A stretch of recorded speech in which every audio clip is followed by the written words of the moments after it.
दोस्तों, एक बार एक फेमस आर्टिस्ट माइकल एंजेलो ने एक परफेक्ट स्कल्पचर बनाया, पर अचानक एक खड़ूस आदमी उनके पास आता है और उस स्कल्पचर को देख के कहता है, इस स्कल्पचर की नाक तो बहुत ही मोटी लग रही है। जिसे सुनकर माइकल एंजेलो ने बस इतना कहा, तुम सही कह रहे हो। फिर माइकल एंजेलो ने चालाकी से साइड में पड़ी थोड़ी रेत उठाई और वो उस स्कल्पचर के पास गए और स्कल्पचर की नाक पर हथौड़ा मारने लगे, मगर साथ ही वो उसकी नाक के पास रेत को गिराते रहे। जहां हुआ ये कि वो एक्चुअल में उस स्कल्पचर में कोई चेंजेस नहीं कर रहे थे, बस रेत गिरती हुई देख के उस आदमी को लग रहा था कि माइकल एंजेलो स्कल्पचर की नाक को छोटा बना रहे हैं। जिसे करते हुए माइकल एंजेलो ने उस आदमी से पूछा, हे, जरा इस साइड से देखो, अब कैसा लग रहा है? वो खड़ूस आदमी दूसरी साइड जाता है और स्कल्पचर को देखकर बोलता है, हाँ, अब नाक बिल्कुल सही लग रही है। माइकल एंजेलो ये बात जानते थे कि वो आदमी जिस तरफ से स्कल्पचर को देख रहा था, उस साइड से उससे नाक बड़ी लग रही थी और इसीलिए वो आदमी उनके काम को क्रिटिसाइज कर रहा था। पर माइकल एंजेलो ने बिना बहस करे अपने एक्शन से उस आदमी को समझाया, यानी कि उन्हें उस आदमी से बहस भी नहीं करनी पड़ी और उन्होंने अपने तेज दिमाग से उस आदमी को अपनी बात से सहमत भी करवा लिया। इसीलिए रॉबर्ट ग्रीन कहते हैं, किसी भी बेकार आर्ग्यूमेंट में पढ़ने के बजाय अपने एक्शन से बात करो, बोलने के बजाय लोगों को शो करके दिखाओ।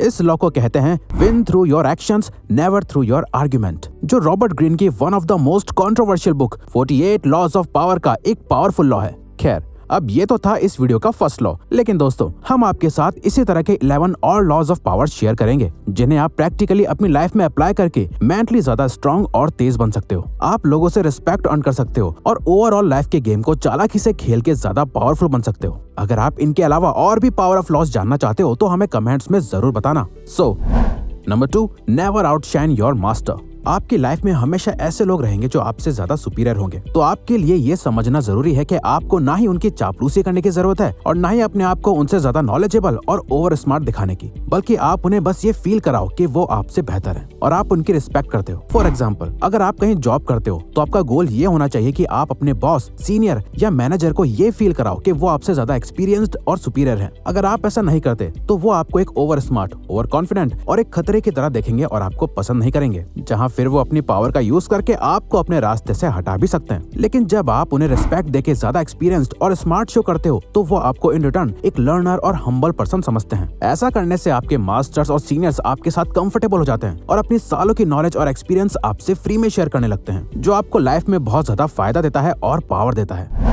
Use absence to increase respect and honour. अगर आप अपनी जरूरतों के लिए किसी पे डिपेंडेंट हो, फॉर एग्जांपल आपके पेरेंट्स, वो आपका रहना, खाना, एजुकेशन सब कुछ मैनेज कर रहे हैं। आप 24 घंटे सिर्फ अपने पेरेंट्स के साथ ही बिताते हो और इस बात को वो बहुत अच्छी तरह जानते हैं कि उनके बिना आप सर्वाइव भी नहीं कर सकते, इसीलिए वो आपकी इतनी रिस्पेक्ट नहीं करते। जिसका सिंपल सोल्यूशन है इंडिपेंडेंट बन जाओ, जिससे आपको अपनी रिस्पेक्ट वापस मिल जाएगी। अगर आप चाहते हो कि कोई आपकी रिस्पेक्ट करे तो उसे ये फील कराना जरूरी है कि आप उनके बिना भी रह सकते हो। आप किसी भी चीज के लिए उन पे डिपेंडेंट नहीं हो, अब वो आपकी इमोशनल नीड्स हो या फाइनेंशियल, आपका कोई कोवर्कर हो या लाइफ पार्टनर। जब भी आपको लगे कि आपकी रिस्पेक्ट कम हो रही है तो कुछ वक्त के लिए उनकी लाइफ से गायब हो जाओ और पहले से भी बेहतर लाइफ को जियो, जिससे उन्हें ये फील होगा कि आप उनके बिना बहुत अच्छे से रह सकते हो और वो आपकी रिस्पेक्ट करने लगेंगे।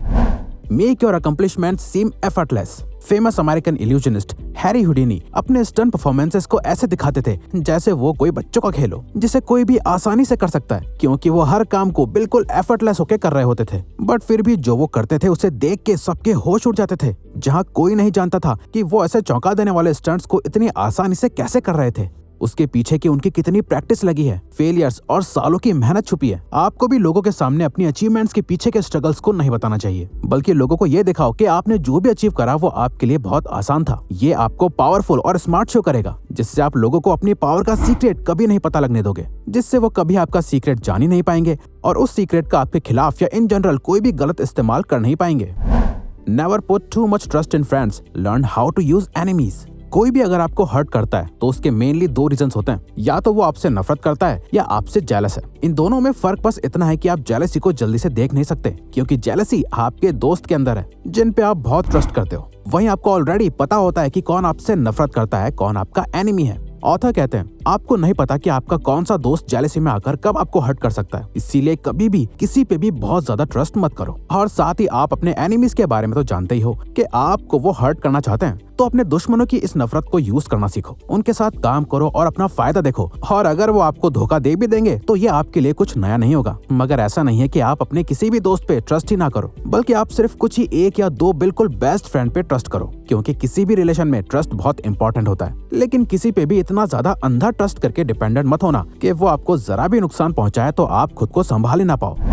B royal in your own fashion. Author का एक कोट है जो कहता है act like a king to be treated like one, जो सच भी है। अगर आप चाहते हो कि लोग आपको बहुत ज्यादा रिस्पेक्ट दें, आपको एक राजा की तरह ट्रीट करें, तो आपको पहले खुद अपनी नजर में उस रिस्पेक्ट को गेन करना होगा। आपको खुद को पहले एक राजा की तरह ट्रीट करना पड़ेगा। इसीलिए आप खुद को जिस तरह से ट्रीट करते हो, आप अपनी बॉडी, अपने माइंड का कितना ख्याल रखते हो, आप लोगों के सामने खुद को कैसे शो करते हो, आपके सर के बाल से लेकर आपके पैरों के जूते तक आप खुद को कैसा ट्रीट करते हो, ये सब आपकी पर्सनैलिटी का पार्ट बन जाता है, जिससे लोग आपके बारे में बहुत अच्छा सोचने लगते हैं।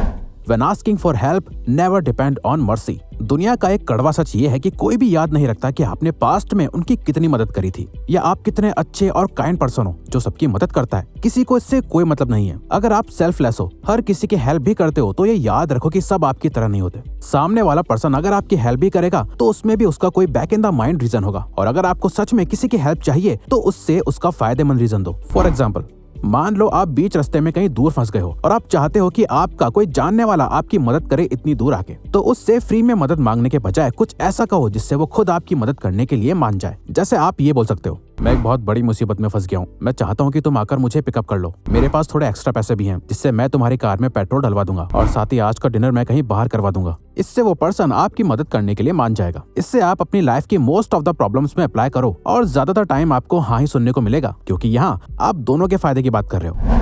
Conceal your intention. कभी भी किसी को ये पता मत चलने दो कि आप क्या करने वाले हो, क्योंकि आपके लोग आपको रोकने की पूरी कोशिश करेंगे। और साथ ही अगर आप किसी को एक पावरफुल रेस्पॉन्स से पहले ही बता दोगे कि आप क्या करने वाले हो, तो वो डिफेंसिव हो जाएंगे और शायद वो आपसे बेहतर प्लान भी बना ले जो उन्हें एडवांटेज देगा। इसीलिए सामने वाले को अपने इरादों के लिए कंफ्यूज रखो। अब यहाँ आपको झूठ नहीं बोलना या किसी के साथ माइंड गेम्स नहीं खेलने, बस अपने प्लान्स के लिए प्रोटेक्टिव रहो। नोटिस करो कि आप बातों बातों में जरूरत से ज्यादा नॉलेज और सीक्रेट्स ना दे दो सामने वाले को, जिसका वो आपके अगेंस्ट यूज ना कर पाए। So much depends upon reputation. Guard it with your life. Second world war के टाइम एरविन रॉमन अपनी एक्स्ट्राऑर्डिनरी स्ट्रेटेजिक स्किल्स के लिए जाने जाते थे। ऑपोजिशन के सारे लोग उनसे बहुत डरते थे। उनके सामने खड़े होकर फाइट करना एक सुसाइड मिशन के बराबर था। इसीलिए कई सुपीरियर्स लड़ाई लड़ने से पहले ही हार मान जाते थे। जब आप सामने नहीं होते, जब आप बात नहीं कर रहे होते, आपकी रेपुटेशन हमेशा लोगों के बीच रहती है। जब कोई आपके बारे में बोलने से पहले सोचता भी है, तो सबसे पहले आपकी रेपुटेशन उसके माइंड में आती है। और आपकी रेपुटेशन जितनी हाई होगी, सामने वाला आपके बारे में कुछ भी बोलने से पहले 10 बार सोचेगा। इसीलिए अपनी एक स्ट्रॉन्ग रेपुटेशन को बिल्ड करके रखो और उसे प्रोटेक्ट करो। Infection. Avoid the unhappy and unlucky. अगर आपके फ्रेंड्स या फैमिली में कोई आपकी लाइफ में लगातार नेगेटिविटी करते जा रहा है, तो ऑथर कहते हैं उसे जल्दी से जल्दी अपनी लाइफ से निकाल दो। ऑथर कहते हैं मिजरी लव्स कंपनी। जो लोग अपनी लाइफ में खुद खुश नहीं होते हैं, उनके आसपास रहने वाले लोग भी उन्हीं की तरह जीने लगते हैं। ऑथर बताते हैं कि ऐसे लोग बहुत सिंपैथेटिक होते हैं। वो अपनी अनहैप्पीनेस से आपको अट्रैक्ट करते हैं, जिससे आपको लगता है कि आप उनकी मदद कर सकते हो। आप उनकी हेल्प करने के लिए अट्रैक्ट होने लगते हो, जिससे इन द एंड वो आपकी तरह खुश और फुलफिलिंग नहीं हो पाते, बल्कि आप खुद उनकी तरह दुखी रहने लगते हो। Get others do the work for you. Author कहते हैं थॉमस एडिसन कोई बहुत बड़े साइंटिस्ट नहीं थे, बल्कि वो एक बिजनेसमैन थे। उन्होंने निकोला टेस्ला के ब्रिलियंट माइंड का यूज करके उनके कई सारे इन्वेंशंस का क्रेडिट खुद ले लिया था, जो कि सही नहीं था। क्योंकि दोस्तों, हम खुद निकोला टेस्ला के बहुत बड़े फैन हैं और हमारे अकॉर्डिंग उन्हें उनका क्रेडिट जरूर मिलना चाहिए था। लेकिन इस दुनिया में जितने भी पावरफुल लोग हैं, वो कहीं ना कहीं इसी लॉ का यूज करते हैं। नेगेटिव वे में नहीं, पॉजिटिव वे में। जितनी भी $multi-million कंपनीज बिल्ड करी जाती हैं, उन कंपनीज के फाउंडर्स भी इस बात को समझते हैं कि वो अकेले कुछ भी नहीं कर सकते। इसीलिए वो दुनिया भर के स्मार्टेस्ट लोगों को अपना काम करवाने के लिए हायर करते हैं, और आखिर में वो खुद पावरफुल बनते जाते हैं। लोग उनको जानते हैं, ना कि उन लोगों को जो उनके लिए काम करते हैं। अब होता यूं है कि कुछ लोग देखा जाए तो काफी स्मार्ट और क्रिएटिव होते हैं, लेकिन उनमें एक बिजनेसमैन या एक लीडर वाली नेचुरल क्वालिटी और माइंडसेट नहीं होता, क्योंकि हर कोई बिजनेसमैन या मिलियनेयर नहीं बनना चाहते। तो यहाँ आप ऐसे लोगों के साथ कोलैबोरेट करके आप उनका और अपना दोनों का भला कर सकते हैं, जिसमें कोई बुराई नहीं है। Master the art of timing. अगर आप किसी के टाइम की रिस्पेक्ट करते हो, तो लोग ऑटोमेटिकली आपकी रिस्पेक्ट करने लगते हैं। आपने भी ऐसे लोगों को नोटिस करा होगा। जो इंसान अपने टाइम को लेकर बहुत अटेंटिव यानी चौकन्ना होता है, हम अपने आप ही उसकी बहुत रिस्पेक्ट करने लगते हैं। इसीलिए कभी भी जल्दीबाजी में मत रहो और ना ही किसी भी काम के लिए लेट करो। अपने टाइम को पेशेंस के साथ यूज करो। एक होशियार पर्सन की तरह दूसरों के टाइम की रिस्पेक्ट करो। लोग आपकी रिस्पेक्ट खुद ब खुद करने लगेंगे। अगर आपको ये वीडियो अच्छी लगी तो वीडियो को लाइक और सब्सक्राइब बटन पे क्लिक करके इस चैनल को सपोर्ट करो और बेल नोटिफिकेशन ऑन कर लीजिएगा, ताकि आप आने वाली वीडियोस मिस ना कर पाओ। Thank you for watching.